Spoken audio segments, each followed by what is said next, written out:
안녕하세요. 경매사령관 박영춘입니다. 이번에는 시흥시 정왕동에 있는 다가구 주택, 원룸 주택이거든요. 요 사건에 낙찰을 받았는데 또 미납 사건이 생겼어요. 미납을 했죠.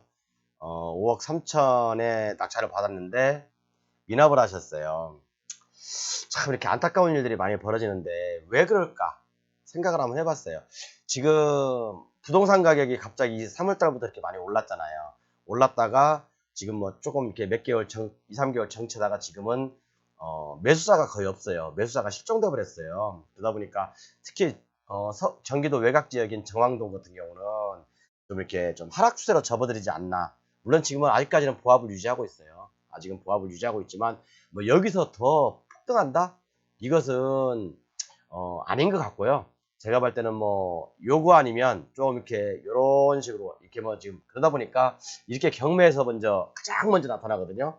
경매에서 부동산 하락 징후가 있으면요 미납 사건이 많이 발생돼요. 제가 전 강의 때도 미납된 내용을 말씀드렸죠. 미납된 내용을 말씀드렸는데 이 건도 역시 마찬가지인 것 같아요. 이 건도 사실은 이제 부동산이 많이 올라 있었어요. 그런데 이제 금리가 이제 점차적으로 인상되고 또 내년 1월에도 또 금리가 인상된다는 발표가 있죠. 미국도 이제 테이퍼링을 끝내고 이제 금리 인상 시기로 접어든다. 그러다 보니까 지금까지 어떤 시중의 유동자금으로 부동산이 많이 올랐다면 지금부터는 부동산이 이제 좀 횡보 조정 내지 또는 하락 조정 그렇게 갈 가능성이 있다고 저는 생각을 합니다. 단적인 예로 2013년 강남 아파트가 26억짜리가요. 딱 2년 만에 26억짜리가 13억까지 빠진 예도 있습니다. 그러니까 부동산 거품도 주식 거품 못지않게요. 빠질 때는 무섭게 빠집니다. 그렇지만 주식하고 부동산이 다른 것은 주식은 하락 추세에 접어들면 장기간에 이렇게 갈 수가 있지만 부동산은 하락 추세에 간다 하더라도 여기서 이 하락의 끝자락은 길지가 않아요. 길지가 않다 보니까 이렇게 뭐 주식처럼 너무 크게 우려하지 않으셔도 될 것 같습니다. 그렇지만 저 개인적인 생각은 부동산은 이제 하락으로 갈 수밖에 없다라는 생각이 좀 지배적입니다. 일부 강남 빼고는요. 자, 그래서 한번 짚어볼게요. 감정이 10억에 됐는데 이제 쭉 6차례 되다가 보니까 이제 5억 3천에 낙찰을 받으셨어요. 이분이요. 낙찰을 5억 3천에 낙찰을 받았는데 왜 미납을 했을까? 보증금 5천만 원 날리신 거잖아요. 좀 안타까운 일인데 자, 다가구 원룸주택이에요. 정왕동이나 아니면 오이도 쪽도 오이도 또 정왕동이잖아요. 거기도 다 이제 다가구 원룸주택이 많죠. 대부분 다 유방 건축물입니다. 유방 건축물인데 합법적 그러니까 그 건축물 대장에는 등재를 하지 않았죠. 등재를 하지 않았고 그냥 국가에서 묵시적으로 인정을 해준 거예요. 그러다 보니까 건축물 대장에를 떼어봐도 유방 건축물이라고 나오지 않습니다. 물론 가구수 위반이죠 대부분. 그런데 묵시적인 인정, 그죠? 어떤 특별조치법이 생길 때가 있었어요. 그때 다 이제 그 인정을 해준 거기 때문에 특별히 문제는 없었고요. 토지는 70평, 그 다음에 건물은 189평. 이 건물이에요. 이 건물인데 물론 이제 여기 뭐 세입자들이 많이 있겠죠. 이제 제가 건축물 대학 떼봤어요. 2층은 이제 의원으로 허가를 받았고 2층 4가구, 3층 4가구, 4층 2가구 이렇게 이런 식으로 건축물 대장 허가를 받았더라고요. 그러면 세입자를 한번 볼게요. 밑에요. 네, 내용을 한번 보겠습니다. 자, 이렇게 뭐 이건 뭐 별로 중요한 건 아니니까 다가구주택으로 다 다가구주택, 다가구주택, 다가구주택, 다가구주택 여기 나오죠.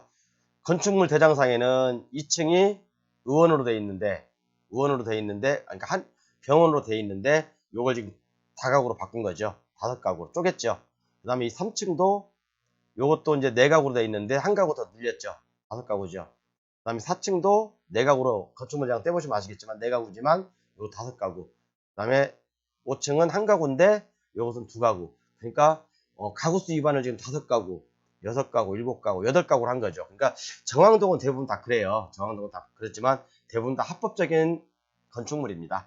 그렇기 때문에 전혀 뭐 매매하시는 데는 지장이 없고요. 근데 만약에 혹시나 이게 경매로 낙찰을 받았을 때 문제가 생길 수는 있어요. 이제 그런 부분들까지 제가 뭐 또 반론을 제기하시는 분이 있으니까 얘기는 하지 않겠습니다. 얘기는 하지 않겠고요. 자, 그래서 밑에 이제 임차인을 볼게요. 임차인들 엄청나게 많죠? 여기 보면 말소 기준 등기가 여기네. 전세권 금저당 금저당이네요. 이게 말소 기준 등기예요. 말소 기준 등기인데, 자, 근저당 설정 당시부터 2015년 11월 이전에 있던 사람들은 다 인수지요. 다 인수. 자, 그럼 보겠습니다. 이분이 왜 미납을 했는지. 인수가 몇 명인지 볼까요? 인수가 제가 한번 세봤어요, 아까요. 하나, 둘, 셋. 보통 4천짜리라고 해요. 그냥 셋, 넷, 다섯, 여섯, 일곱, 여덟, 아홉, 열. 인수하는 금액이요. 인수 금액이 대략 한 5억입니다. 5억. 인수 금액이 5억이에요. 내가 만약에 아까 이분이 이걸 5억 3천에 낙찰 받았잖아요. 5억 3천에 낙찰 받았는데 여기다 플러스 이 보증금을 내가 인수를 안 해야 되잖아요. 선순위이기 때문에. 그죠? 다 2015년 이전에 다 들어왔던 분들이거든요. 그럼 선순위이기 때문에 내가 안 해야 되는데 인수하는 금액이 보통 정확히 모르겠어요. 한 대충 5억 된다고 해요. 그러면 합은 나는 얼마에 이 건물을 산 거냐면 10억에 산 거예요. 10억에. 그죠? 과연 그럼 이 주위가 이런 건물이 10억이 될까? 자, 그럼 한번 봐야 되겠죠. 제가 이제 그래서 이제 부동산 플래니션에서 보면 쳐봤어요. 아까요. 얼마에 매매되는지. 최근에 매매된 게 2021년. 제가 한번 찾아봤거든요. 어딨냐? 응? 몇 건 있었는데?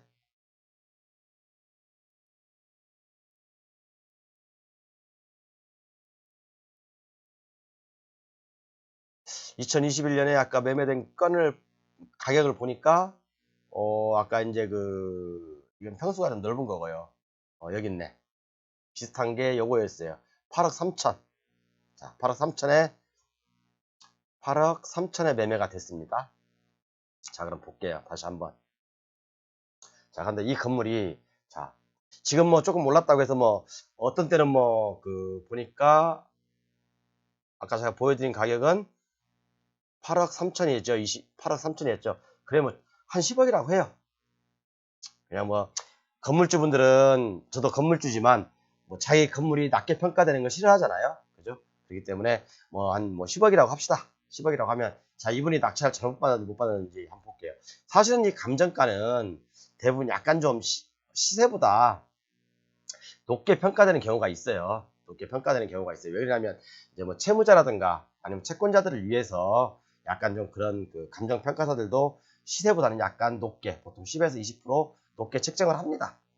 그러니까 토지도 마찬가지고 건물도 마찬가지고요. 자, 그렇게 본다면 요게 이제 아까 뭐 매매가는 보통 이제 8억 얼마지만 실제 감정가는 10억이에요. 그러면 이분은 자 5억 3천에 낙찰을 받았잖아요. 5억 3천 플러스 아까 인수해야 될 보증금이 얼마였죠? 인수해야 될 보증금이 5억. 그러면 이것만 해도 10억이에요. 이것만 해도 10억이라고요. 그럼 차라리 지금 뭐 8억 5천에서 9억, 10억 정도 하는데 급매물로 사는 게 낫지 왜 이렇게 경매를 합니까? 이분은 제가 볼 때는 그래요. 좀 죄송한 말씀이시지만 아마 제 개인적인 생각이지만 일단 첫 번째 위반 건축물 여부 때문에 많이 놀라셨을 거예요. 그렇지만 제가 말씀드렸지만 정왕동은 특별한 케이스라고 말씀드렸죠. 이것은 걱정 안 해도 되지만 나중에 경매로 낙찰받은 제3자는요. 이 부분을 시청에서 태클을 걸 수가 있어요. 두 번째 인수해야 될 세입자들, 임차인들을 제대로 체크 안 하신 것 같아요. 제가 볼 때는. 이거 외에도 좀 더 자세히 보면 이런 미상이라고 하는 데 있죠. 이런 미상이라고 하는 거. 이런 미상이라고 하는 것들은 정말 위험한 거예요. 그죠? 전입일자도 없고 실질적으로 그죠? 전입일자도 없고 이런 같은 경우는 나중에 문제가 될 수 있으니까 이런 부분도 조심해야 되고요. 그 다음에 이 두 가지 문제 때문에 인수금액이 너무 컸다. 그리고 낙찰 금액을 너무 높게 썼다. 그러니까 실질적으로 시세보다는 낙찰가가 더 높은 거죠. 지금 같은 부동산 자꾸 내가 하락하라고 해서 죄송한데 제가 솔직히 말씀드릴게요. 저는 부동산 앞으로는 더 여기서 오르진 않을 거라고 생각합니다. 그냥 다만 보합 내지 완만한 하락 조정이라고 보기 때문에 저는 이 부분을 통틀어서 하락기라고 할게요. 부동산 하락기에는 이렇게 낙찰을 받고 미납 사건들이 되게 많습니다. 그래서 이런 다가구 주택, 단독주택을 입찰할 때는 정말로 세입자가 몇 명인지 정확히 체크해서 인수해야 될 금액이 얼마인지 체크해서 입찰하자. 그런 말씀 드리고 싶습니다.